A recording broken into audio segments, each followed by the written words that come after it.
அனைவருக்கும் நமஸ்காரம். அதாவது சித்திரை மாதத்தில் அமாவாசை கழிஞ்சு வருகிற 3ஆம் நாள் திதியை அட்சய திருதியை என்று சொல்வார்கள். சுக்ல பட்சத்தில் வருகிற திதி. அதாவது அட்சயம் என்றால் ஒரு நாளும் காலியே ஆகாத தன்மை. அதாவது ஒரு பாத்திரத்திலோ பானையிலோ ஏதாவது சாமான் போட்டு வைத்திருந்தோம் என்று வைத்துக் கொள்ளுங்கள். ஒரு நாளும் அதில் போட்டு வைக்கிற சாதனங்கள் தீரவே செய்யாது, காலியே ஆகாது. அதுதான் திண்ணம். இந்த நாளில் தான் ஸ்ரீகிருஷ்ணர் தன் பாஞ்சாலிக்கு அட்சய பாத்திரம் கொடுத்த நாள். ஸ்ரீகிருஷ்ணர் தன் பால்யகால நண்பனான குசேலரை செல்வந்தனாக்கிய நாள். அப்படிப்பட்ட பிரபலமான நாள். அதுபோல ஆதிசங்கரர் இன்றைக்கு கனகதாரா சோஸ்திரம் சொன்ன நாள். அது எப்படி என்று பார்ப்போம். ஆதிசங்கரர் பாத யாத்திரையாக ஒவ்வொரு ஸ்தலத்துக்காக ஒவ்வொரு இடத்துக்காக போகும் பொழுது ஒரு வீட்டில் போய் பகவதி பிச்சாந்தை என்று பிச்சை யாசிப்பார். அப்பொழுது ஒரு வீட்டில் ஒரு பெண்மணி இவரிடம் இல்லை என்று சொல்லாமல் தன்னுடைய பானையிலிருந்து ஒரு பழைய நெல்லிக்கனியை எடுத்து அன்போடு அளிக்கிறார். அதை பார்த்த மாத்திரத்தில் மனமகிழ்ந்து ஆதிசங்கரர் பாடிய கனகதாரா சோஸ்திரம் 21 சோஸ்திரம் பாடுகிறார். அதில் 7வது சோஸ்திரம் பாடும் பொழுது அந்த நெல்லிக்கனி அந்த நெல்லிக்கனி அதிசயமாக கனக நெல்லிக்கனியாக ஆகிறது.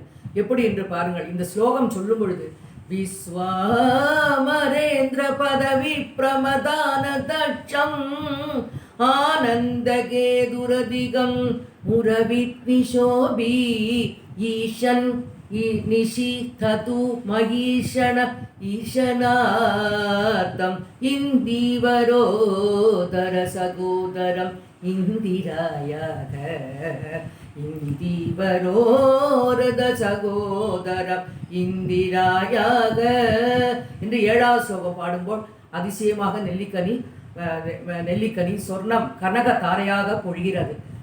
ஏனென்றால் ஒன்றுமே நம்ம எப்பொழுதும் இல்லை இல்லை என்று சொல்லப்படாது. எப்பொழுதும் இருக்கு இருக்கு என்றுதான் சொல்ல வேண்டும். நம் முன்னோர்கள் கூறியிருக்கிறார்கள், மூத்தோர் சொல்லும் முதுநெல்லிக்காய் முன்பே கைக்கும் பின்னே இனிக்கும் என்று. வாசலில் ஒரு சாதனங்கள் யாராவது வேணுமா என்று கேட்டால் வேண்டாம் என்று நம்ம சொல்லப்படாது, இருக்கிறது அப்பா என்று சொல்ல வேண்டும். அப்பொழுது எப்பொழுதுமே நம்ம வீட்டில் அட்சயம் நிறைஞ்சிருக்கும், அட்சய பாத்திரம் நிறைஞ்சிருக்கும். இது முன்னோர்கள் நமக்கு சொல்லி கொடுத்த ஒரு பாடம். அதுபோல கூர்மாவதாரத்தில் மகாவிஷ்ணு லட்சுமிக்கு தன்னோட மார்பில் இடம் கொடுத்த நாள் மகாலட்சுமிக்கு. கூர்மாவதாரத்தில் பார்க்கடல் கடையும் பொழுது ஐராவதம் வருகிறார். ஐராவத யானை வருகிறது, காமதேனு வருகிறாள், மகாலட்சுமி வருகிறாள். பார்க்கடலில் பள்ளி கொண்ட பரந்தாமனின் மார்பில் போய் அழகாக லட்சுமி அமர்ந்து விடுகிறாள். இது எவ்வளோ அழகாக இருக்கு பாருங்கள். இதைத்தான் நாராயண பட்டதிரி தன்னோட ஸ்லோகத்தில் நாராயண பட்டதிரி 100 தசகம் நாராயணி எழுதியிருக்கார். அதில் 2வது தசகத்தில் அழகாக சொல்கிறார். தத்தாத்ருங் மதுராத்மகம் தவ வபு சம்பிராம்ப சம்பன்மயி சாதேவி பரமோ சுகாசிரதரம் நாஸ்தே ஸ்வபக்தேஷ்வபி தேனாஸ்யாபத கஷ்டமச்சுத விபோ தத்ரூபமானோன்யக பிரேமஸ்தைரியமயா தசாபலபலா சாபல்யவார்த்தோதபூதிக்கு. என்ன அர்த்தம்னாக்க, லட்சுமி தேவி மகாவிஷ்ணுவோட மார்புல நிலையா, அந்த மார்புனா வருஷத்துல நிலையா குடிகொண்டிருக்கா. ஆனா அவள் விஷ்ணு பக்தர்கள் இந்த லட்சுமி தேவி சபல புத்தி கொண்டவள் அப்படின்ட்டு சொல்றா. ஆனா அவளை அப்படி இல்லை. மகாவிஷ்ணுவோட பக்தர்கள் உண்மையான பக்தர்களிடத்தில் எப்பொழுதுமே வருவள். மகாவிஷ்ணு கூப்பிட்டா ஒரு அன்போட இந்த மகாலட்சுமி வருவள் என்பது.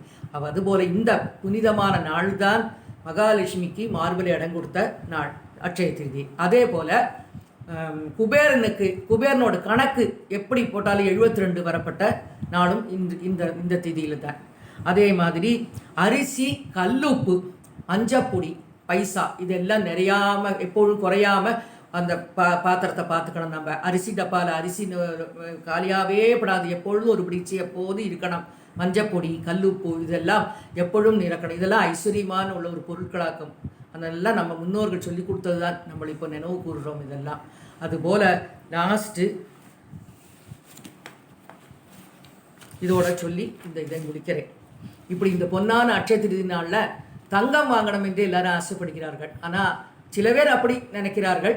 அது தவறு என்று நான் சொல்ல மாட்டேன். ஆனால் அவளோட மனஸ்திதி. ஆனால் சின்ன சின்ன தான தர்மங்கள் செய்யலாம் இந்த புனிதமான நாளில். தானம் என்றோடனே பயந்து விட வேண்டாம். கொஞ்சம் எள்ள கூட தான தர்மம் செய்யலாம். தர்மசாஸ்திரத்தில் சொல்கிறது, பாகவத புராணத்தில் சொல்கிறது. அதே மாதிரி கொஞ்சம் எள்ளு ஒரு பிடிச்சு தானம் செய்யலாம். அதே மாதிரி லாஸ்ட்டாக ஒரு அட்சய ஸ்துதி ஒரு ஸ்லோகம் இருக்குது, அதை சொல்லி இதை முடிப்போம். கீர்த்தி பாண்டம் திரௌபதி கலயம் பாண்டவ யஜ்யம் பஞ்சபாண்டவர் போஜன் அரிசி அலைமோத அன்னம் மலைபோல் குவிய அர்ஜுனன் படை வந்தாலும் கிருஷ்ணா மறித்து உலை வைக்க மாட்டேன். ஸ்ரீ கிருஷ்ணா அட்சயம் அட்சயம் அட்சயம் என்று சொல்லி இன்னைக்கு எல்லாமே ஜெயந்தாம் என்று சொல்லி அன்புடன் முடிக்கிறேன். கீதா.